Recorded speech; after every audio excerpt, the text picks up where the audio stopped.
Hello friends, welcome to Radhima kitchen. இப்போ நம்ம பார்க்க போகிறது ஒரு banana fry, sweet banana fry. ரொம்ப ஈஸி, சிம்பிள், கிட்ஸுக்கு ரொம்ப பிடிக்கும். ஏன்னா கண்டிப்பாக அவங்க விரும்புவாங்க. இது எப்படி பண்ணணும்னு பார்க்கலாம். இது ஒரு பேட்டர் ரெடி பண்ணி அதில் இந்த பனானாவை டிப் பண்ணி நம்ம ரோஸ்ட் பண்ணி எடுத்து சிரப்பில் போட்டு சர்வ் பண்ண போகிறோம். செமையாக இருக்குங்க. வாங்க பார்க்கலாம் என்னென்ன தேவைன்னு. இதுக்கு பார்த்தீங்கன்னா நான் 2 டேபிள் ஸ்பூனுக்கு மைதா எடுத்து வச்சுருக்கேன். அண்ட் 1 டேபிள் ஸ்பூனுக்கு கார்ன்ஃப்ளவர் எடுத்து வச்சுக்கோங்க. 1 டேபிள் ஸ்பூனுக்கு ரைஸ் ஃப்ளவர் கிறிஸ்பினஸ்க்கு எடுத்து வச்சுக்கோங்க. And a pinch of salt to taste. Sugar நான் ஒரு 3 டேபிள் ஸ்பூன் எடுத்திருக்கேன். கொஞ்சம் இருந்தால் போதும். ஜஸ்ட் நம்ம அதில் கோட் பண்ணிவிட்டு சர்வ் பண்ணிடுவோம். அதுக்காக சுகர் சிரப்புக்கு தேவையான அளவு தண்ணி எடுத்து வச்சுருக்கேன். And 1 banana. நீங்கள் 2, 3 கூட எடுத்துக்கலாம், மெம்பர்ஸ்க்கு ஏற்ற மாதிரி. பனானாவை ஸ்கின்னை ரிமூவ் பண்ணிவிட்டு சாப் பண்ணிடலாங்க. சாப் பண்ணுறதுலேயும் ஒரு விதம் இருக்குது. அந்த மாதிரி ஷேப்பில் பண்ணிங்கன்னா ரொம்ப நல்லாயிருக்கும். நல்லா இந்த மாதிரி பியூர் ஒயிட்டாக இருக்கிறது எடுத்துக்கோங்க.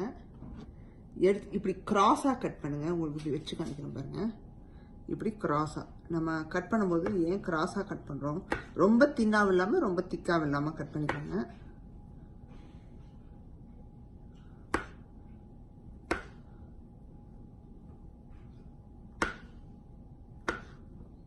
ஸோ உங்களுக்கு கட் பண்ண விதம் பார்த்தீங்கன்னா இந்த மாதிரி இருக்கணும். ஷேப் பார்த்தீங்கன்னா இந்த ஷேப்பில் இருக்கணும்.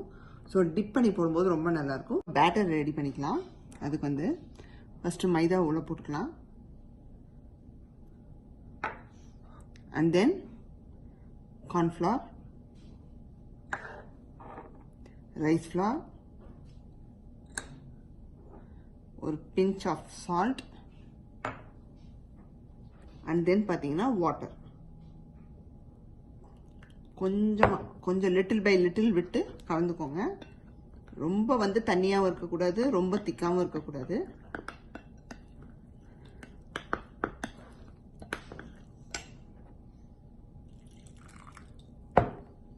இந்த மாதிரி லங்ஸ் இல்லாமல் நல்லா இந்த மாதிரி லிக்விட் மாதிரி கரைச்சி வச்சுக்கோங்க. இப்போ 1 ஸ்ட்ரிங் கன்சிஸ்டன்சிக்கு வர அளவுக்கு நம்ம பண்ணிக்கணும்.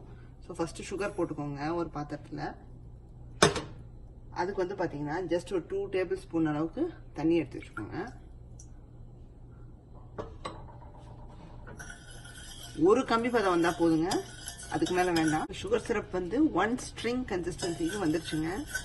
இப்படி எடுத்து நீங்கள் இப்படி எடுத்தீங்கன்னா அப்படியே கம்பி மாதிரி நீளணும். இப்படியே இப்படி இதாச்சுன்னா உங்களுக்கு 1 ஸ்ட்ரிங் பதம் வந்துச்சுன்னு அர்த்தம். ஃப்ரை பேன் வச்சுக்கோங்க. எண்ணெயை சூடு பண்ணிக்கோங்க. இப்போது நம்ம அந்த பனானாஸை நம்ம மிக்ஸ் பண்ணி வச்சு இந்த பேட்டரில் டிப் பண்ணி ஃப்ரை பண்ணிடலாம். லைட் கோட் கொடுத்தா போதுங்க. எக்ஸஸ் இருந்துச்சுன்னா இப்படி இது பண்ணி விட்டுருங்க. மீடியம் ஃப்ளேமில் வச்சு ஃப்ரை பண்ணுங்க. கொஞ்சம் மாவு அதில் ஒட்டலைன்னா லைட்டாக ட்ராப் பண்ணி விட்டுருங்க.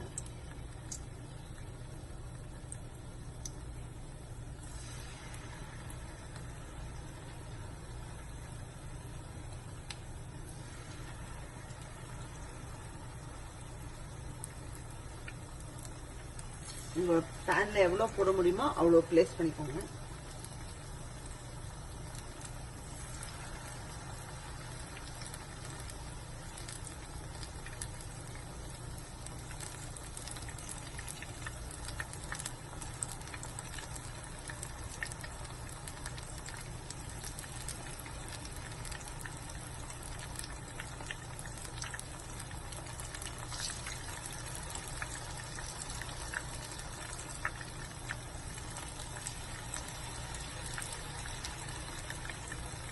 திருப்பி போட்டுக்கோங்க. நல்லா கோல்டன் கலர்ல ரோஸ்ட் பண்ணி எடுத்துக்கோங்க.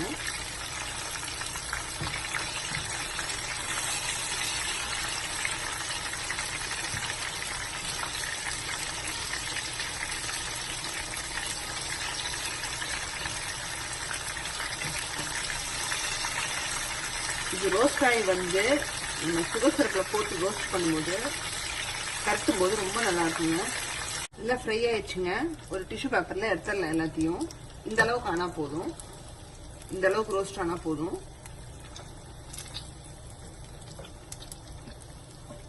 சுகர் சிரப்பில் ஒன்றொன்னா போட்டு லைட்டாக கோட் பண்ணிவிட்டு எடுத்து சர்வ் பண்ணிடலாம். இந்த மாதிரி பைட்ஸ் எடுத்துக்கோங்க. போட்டுட்டு நல்லா இப்படி 2 சைடும் கோட் பண்ணிவிட்டு டப்புன்னு இப்படி வடித்து இப்படி எடுத்து சர்வ் பண்ணிடுங்க. இந்த மாதிரி மொத்தமாக கூட நீங்கள் எல்லாத்தையும் போட்டு ஒன்றா இப்படி கலந்து விட்டுறலாங்க. அது சொல்கிறதுக்கு தான் உங்களுக்கு காமிச்சேன். பாருங்கள், ஸ்வீட் பனானா ஃப்ரை ரெடி ஆயிடுச்சு. ரொம்ப நல்லா வந்திருக்கு. இதை சாப்பிடும்போது எப்படி இருக்குன்னா, வெளியே க்ரன்ச்சியாகவும் உள்ளே வந்து அந்த பனானா வந்து ரோஸ்டான பனானா வந்து மெல்ட்டிங்காக அப்படியே ஜூஸியாக இருக்கும். கண்டிப்பாக எல்லோரும் பண்ணி பாருங்கள். பண்ணி பார்த்துட்டு கமெண்ட் செக்ஷனில் போடுங்க. இந்த வீடியோ உங்களுக்கு பிடிச்சிருந்தா லைக் பண்ணுங்கள், ஷேர் பண்ணுங்கள். சப்ஸ்கிரைப் பண்ணாதவங்க ராதிமா கிச்சனை சப்ஸ்கிரைப் பண்ணிடுங்க. பாய்.